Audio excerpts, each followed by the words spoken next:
I was 11 in 1976. I was the same age that my youngest son, Seth, is now, which means that he is growing up in a world with half as many butterflies as the one I grew up in. Hi, I'm here today to talk to you about insects and my new book, Silent Earth, which is all about insects. It's partly sad because it's about the declines of insects and what's causing them, but it's also about what we can all do to help, so it's not all doom and gloom. So I've been interested in insects all my life. They're amazing things. Come in this extraordinary array of shapes and sizes and colours. We know of over 1 million different species, and there are many more awaiting discovery. I've been interested in them since I was a kid. This isn't me, this is my son Seth, who's 11. And there he is with his pet cockchafer, Colin. He's in his kind of bug phase at the moment, which I love, and long may it continue. But the sad truth is, although I think many kids go through a bug phase, most of them, sadly, they grow out of it. You know, by the time they're teenagers or adults, they're frightened of insects. If anything flies near them, they're likely to flap at it and try and kill it.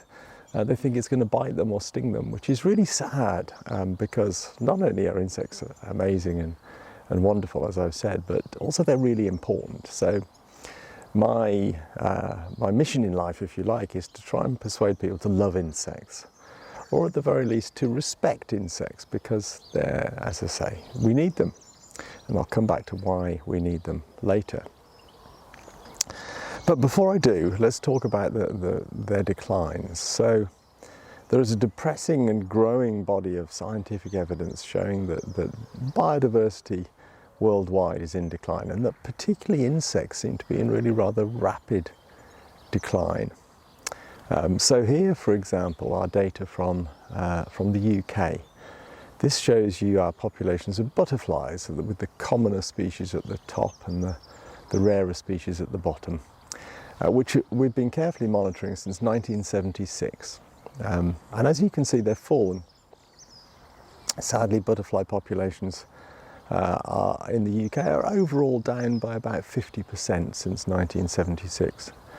So coincidentally, I was 11 in 1976. I was the same age that my youngest son, Seth, is now, which means that he is growing up in a world with half as many butterflies as the one I grew up in the 1970s, which is quite a sad thought, and of course leads one to thinking about, you know, what will his children experience, what will be their idea of what is normal in terms of numbers of butterflies or bees or birds or whatever.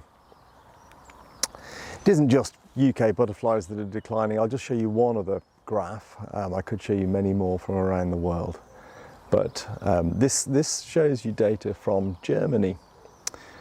This is collected by amateur entomologists, or mainly amateurs, who have been putting Malaise traps all over German nature reserves scattered across Germany since the late 1980s.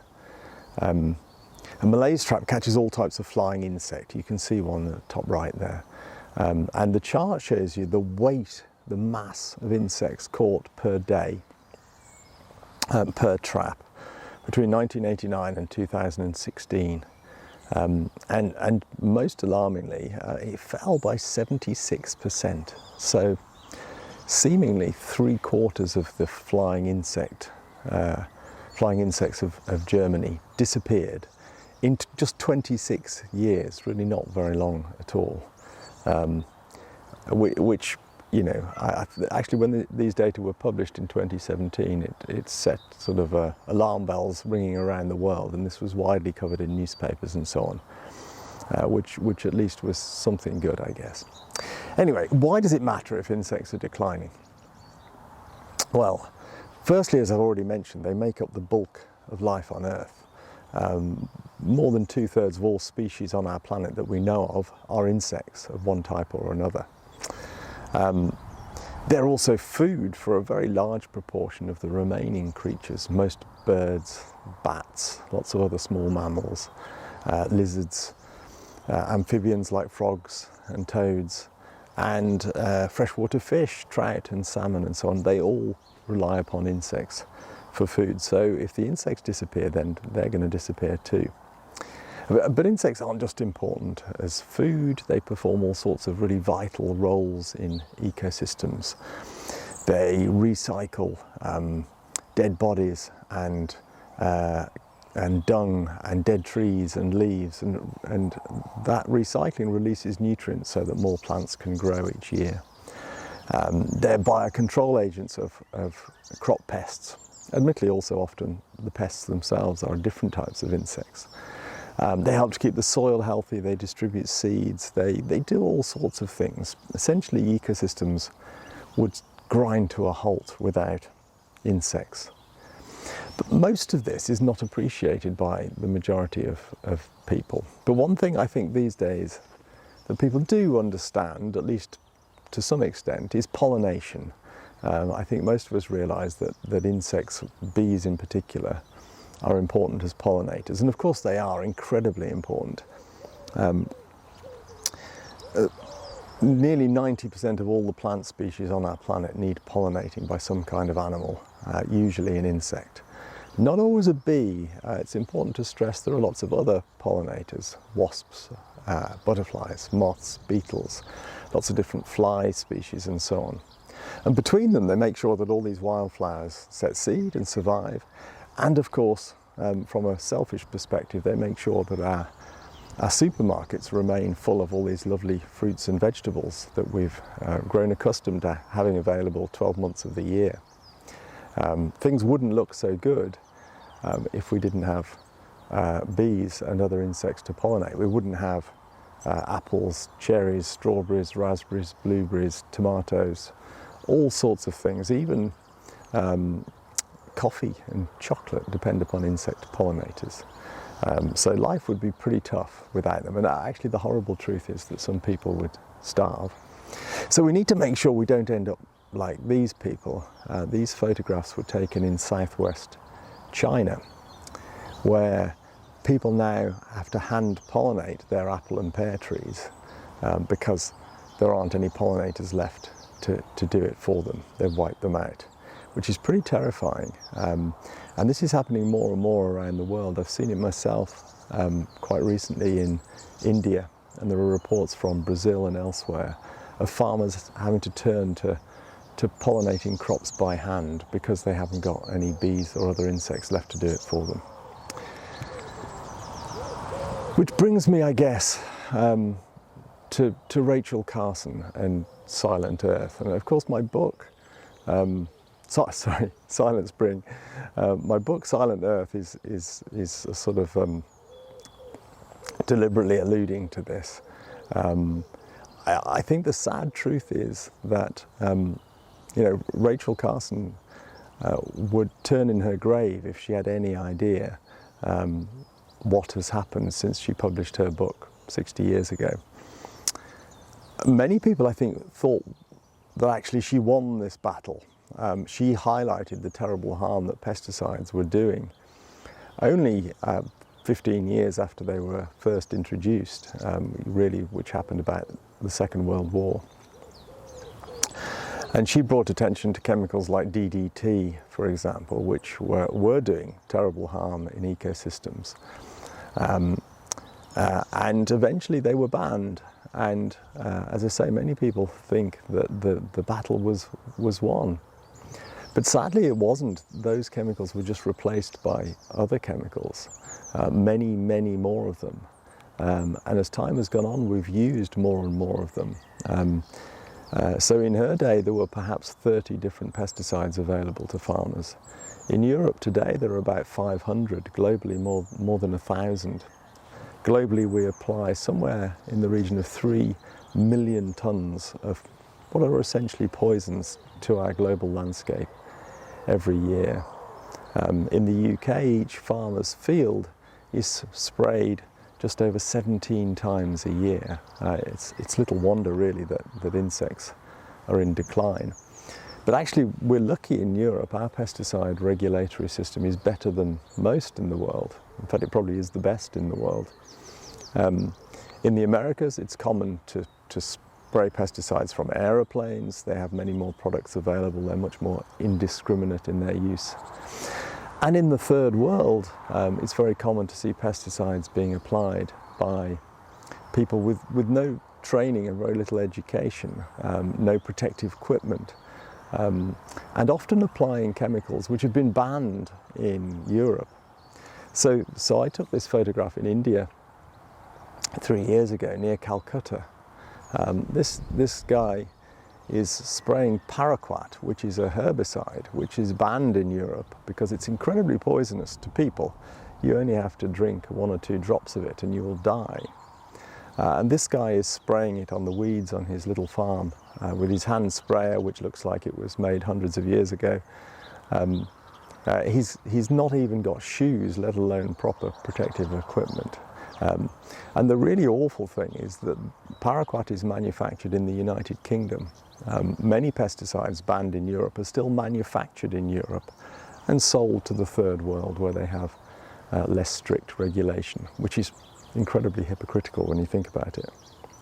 So, all very depressing. Let's turn to something much more positive, which is, what can we do about this?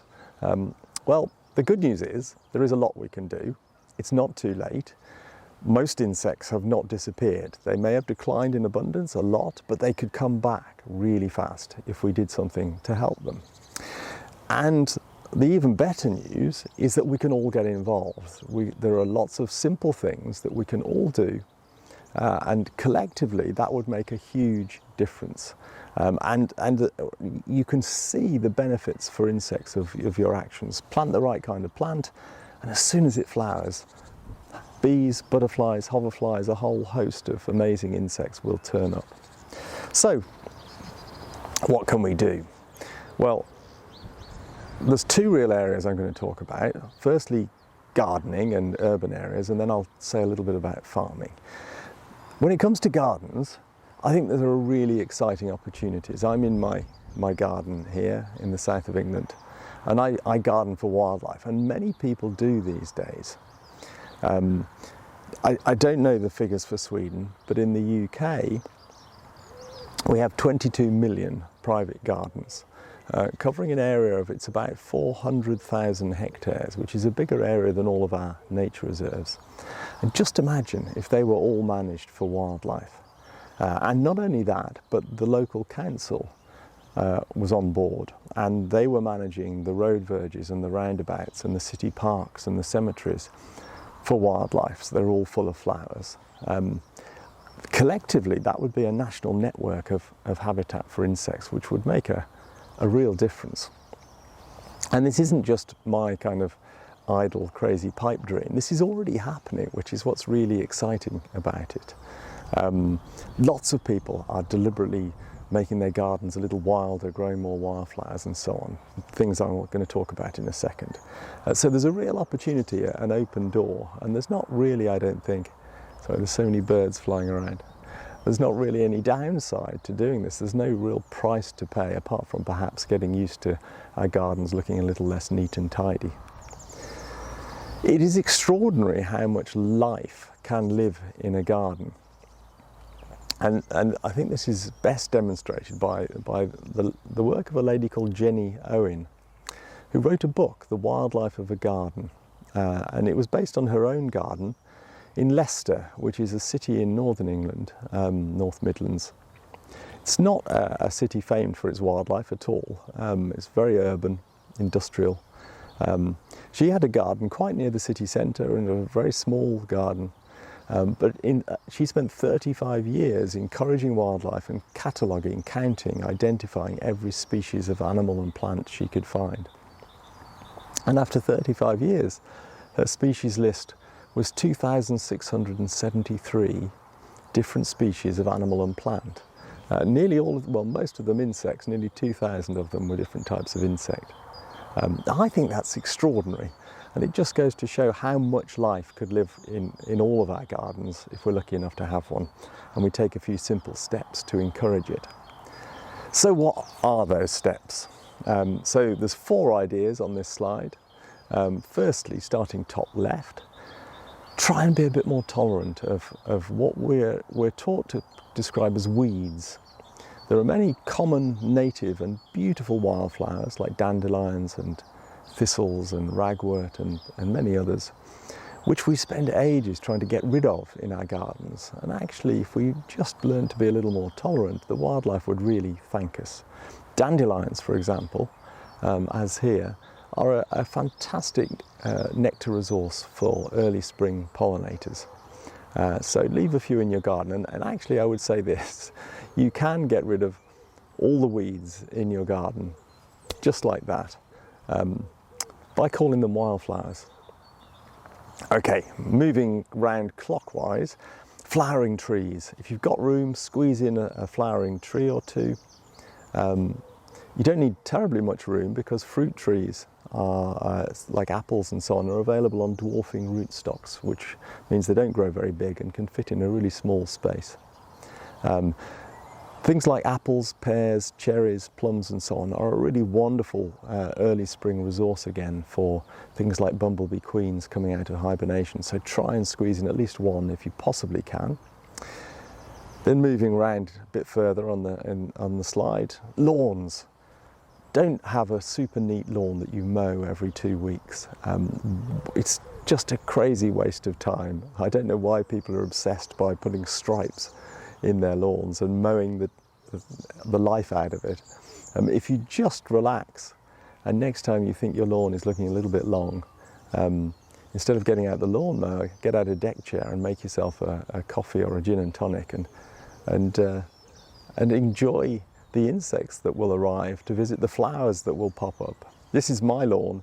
I'm actually sitting right on the edge of that where that picture was taken right now. And it's full of flowers, and I didn't sow any of them. They just came up when I stopped mowing. And then finally, bottom left, of course, there are lots of mown areas in our cities and towns managed by the local council. They don't have to be like that. They could be like this, full of flowers, and wouldn't that be great? If we did all that, we could support a lot of wildlife in our gardens, and that would be really fantastic.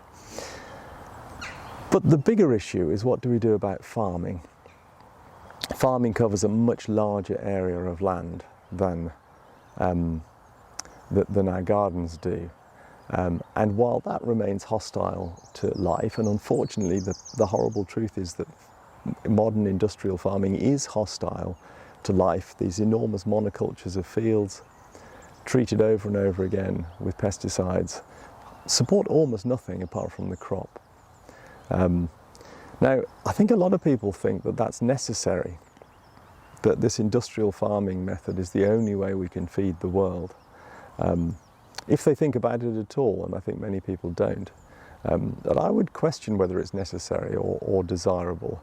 In fact, I think it's highly dangerous for at least 3 reasons. Firstly, it's undermining its own basis by wiping out biodiversity. Farming needs pollinators, and it needs biocontrol agents, natural enemies of crop pests, and it needs creatures to keep the soil healthy. And yet it is the main driver of their destruction. So it's undermining its own support mechanisms. And similarly, it's also doing terrible damage to soils around the world. About 40% of the world's soils are already badly damaged.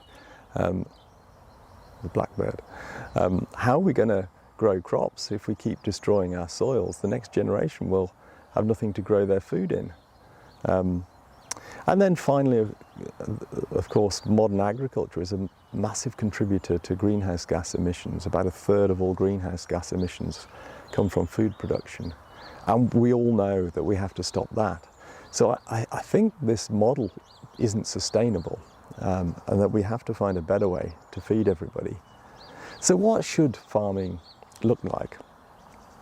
It needs to look after the soil, not just because we need soil for growing crops, but also because soil is a fantastic store of carbon if it's looked after. So we need farming methods that really put soil health up front, and working with nature rather than against it. We've got to stop trying to kill and control everything. We need those pollinators, we need those biocontrol agents, which basically means we need to find ways of farming that minimize or eliminate pesticide use. And of course, whatever we come up with as a system of farming, it has to produce enough food to give us all a healthy diet.